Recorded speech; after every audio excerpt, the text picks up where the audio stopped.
முதுகெலும்புள்ள ஒரு தலைவனாக இருப்பின் நடைபெறவுள்ள பொதுத் தேர்தலில் ஹம்பாந்தோட்டை மாவட்டத்தில் போட்டியிட வருமாறு முன்னாள் ஜனாதிபதி மஹிந்த ராஜபக்சவுக்கு ஐக்கிய தேசிய கட்சியின் பிரதி தலைவர் சஜித் பிரேமதாச சவால் விடுத்துள்ளார். கொழும்பில் இன்று சனிக்கிழமை இடம்பெற்ற ஐக்கிய தேசிய கட்சியின் விசேட சம்மேளனத்தில் கலந்து கொண்டு உரையாற்றிய போதே அவர் இவ்வாறு தெரிவித்தார். அங்கு மேலும் கருத்து தெரிவித்த சஜித், சௌபாகிய සංවර්ධනය පොඩි මිනිහගේ කකුල් දෙක ළඟට ගෙනියන.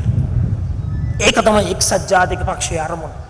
சௌபாக்கியத்தையும் அபிவிருத்தியையும் அடிமட்ட மக்களின் காலடிக்கு கொண்டு செல்வதே ஐக்கிய தேசிய கட்சியின் நோக்கம். ஆனால் முன்னாள் ஜனாதிபதி மஹிந்த ராஜபக்சவின் அரசாங்கத்தினர் என்ன செய்தனர்? அவர்களையும் அவர்களது குடும்பத்தையும் மட்டும் நிலைத்திருக்க செய்ய பாடுபட்டனர். சமூகத்தையும் மக்களையும் பற்றி சிந்திக்கவில்லை. தற்போது மக்கள் தீர்மானிக்க வேண்டிய தருணம் உருவாகியுள்ளது. நாட்டையும் நாட்டு மக்களையும் சூறையாடிய மஹிந்தரை இந்நாட்டின் பிரதமராக்குவதா அல்லது நாட்டை கட்டியெழுப்ப பல்வேறு வழிகளிலும் போராடும் ரணில் விக்ரமசிங்கவை பிரதமராக்குவதா? இதனை தீர்மானிக்க வேண்டிய பொறுப்பு மக்களுக்கே உண்டு. புதிய அரசாங்கத்தின் 100 நாள் வேலை திட்டத்தினூடாக சமுர்த்தி அமைச்சினால் சுயதொழில் முயற்சியாளர்களுக்கு 4% வட்டியுடனான 1 லட்சம் ரூபாய் முதல் 10 லட்சம் ரூபாய் வரையில் கடன் திட்டம் ஒன்று அமல்படுத்தப்பட்டது. ஆனால் அதனை மஹிந்த தரப்பு கோஷ்டிகள் எதிர்ப்பு தெரிவித்து அந்த திட்டத்தை நடைமுறைப்படுத்த தடையாக நின்றனர். இந்நிலையில் இந்த கடனுதவி திட்டத்தை எதிர்வரும் பொதுத் தேர்தலில் நாம் வெற்றி பெற்றதை தொடர்ந்து ஆகஸ்ட் மாதம் 18ஆம் தேதி முதல் அமல்படுத்துவோம் என்பதை இத்தருணத்தில் தெரிவித்துக் கொள்கின்றேன். தற்போது மஹிந்தவின் வீழ்ச்சியை வேறு எங்கும் பார்க்க தேவையில்லை. அவரது சொந்த ஊரான ஹம்பாந்தோட்டையிலேயே வெளியாகின்றது. அந்த வகையில் மஹிந்தவின் ஆதரவாளர்கள் பலர் ஹம்பாந்தோட்டையில் ஐக்கிய தேசிய கட்சியுடன் ஏற்கனவே இணைந்து விட்டார்கள். அதனால் பயந்தே மஹிந்த தற்போது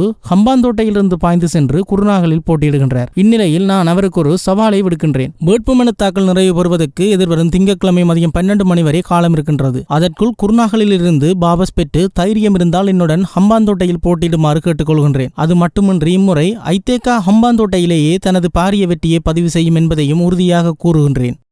තමුන්නාන්සේට හයියක් තියෙනවා නම්, තමුන්නාන්සේට ගැම්මක් තියෙනවා නම්, තමුන්නාන්සේ මහ ලොකුවට රටට සේවාවක් කරපු මහා ජනතා පුත්‍රයා නම් කරුණා කරලා කුරුණෑගලින් ටිපෙක්ස් කරලා හම්බන්තොට ඇතුළත් වෙන්න තමුන්නාන්සේට ඉතිහාසයේ අමතක නොවන ප්‍රජාතන්ත්‍රවාදී පාඩම අපි හම්බන්තොටෙන් උගන්වන්න ලෑස්ති කියලා මම මේ අවස්ථාවේ කියනවා.